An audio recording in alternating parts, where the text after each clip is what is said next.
Hello students, myself Monotosh Dey, your English helpline on the go.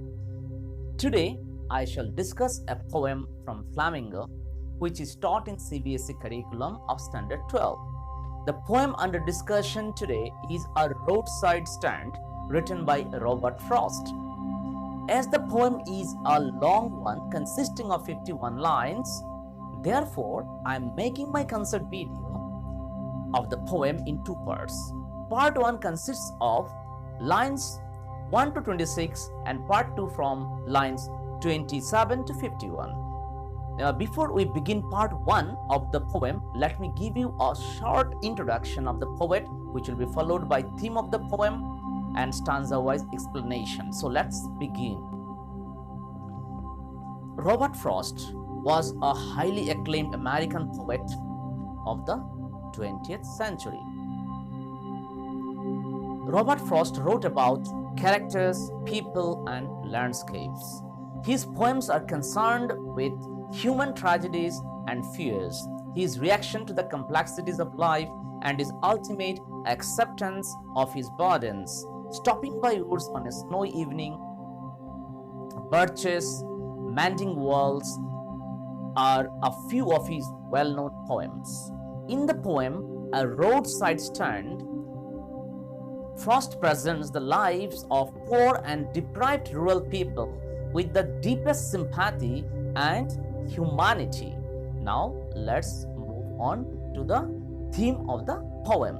The poem conveys to us the distrust of city dwellers by the poet. They are extremely selfish and have no community feeling. City dwellers lack compassion and concern towards their village counterparts. Frost warns all human beings to cultivate the value of fellow feeling and empathy.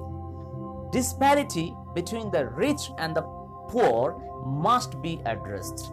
The economic well-being of a country depends on balanced development of villages and the cities.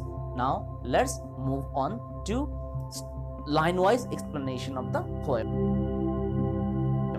To begin with, lines 1 to 3.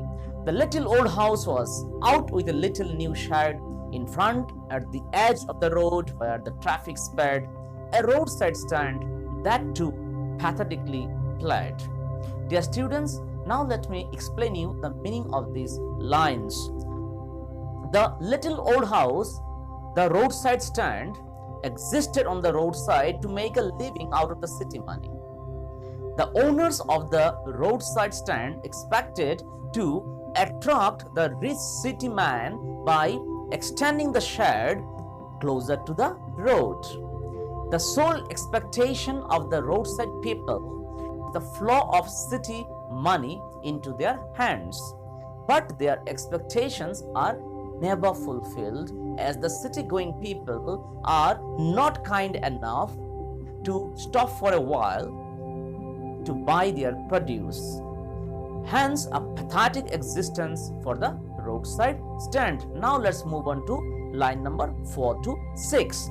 It would not be fair to say for a dole of bread, but for some of the money, the cash whose flow supports the flower of cities from sinking and withering faint. Now let me explain you the meaning of these lines. The roadside owners of the shed do not want just bread or the basic amenities of life, but a source of alternate income to liberate them from their hand-to-mouth existence. Dear students, in the last line, the phrase flower of cities is a metaphor. Just as flowers are kept from withering with extra care, likewise, extra cash flow helps cities to support their business. So, flower of cities means the growth of city business. Now, let's move on to lines 7 and 8. The policed traffic passed with a mind ahead, or if ever aside a moment, then out of sorts. The city people who passed by the roadside stand were busy with their thoughts for earning profit in the business and were not kind enough to stop their vehicles and buy the products of the roadside shops. The city-going people, if ever they stop for a moment, they complain that the roadside stand with its artless paint ruined the beauty of nature. Now let's move on to lines 9 and 10. At having the landscape marred with the artless paint of signs that with N turned wrong and S turned wrong. Now let me explain you the meanings.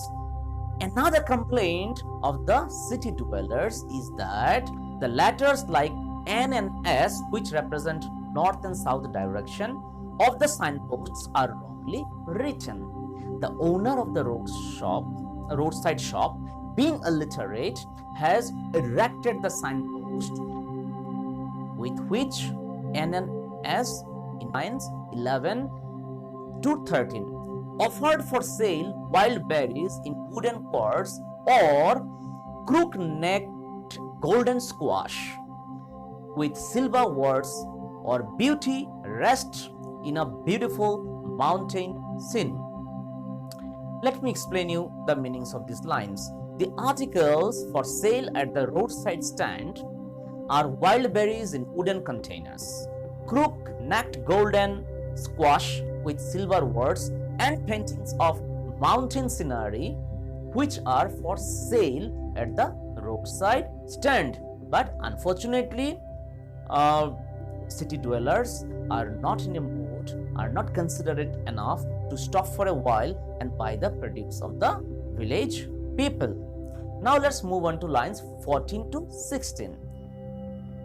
You have the money, but if you want to be mean, why keep your money and go along? The heart to the scenery wouldn't be my complaint. Let me now explain you the meanings of these lines.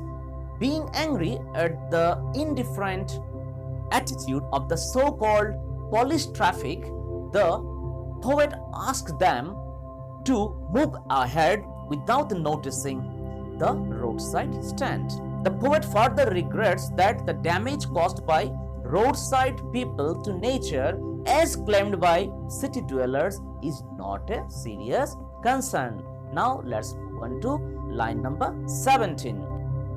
So much as the trusting sorrow of what is unsaid.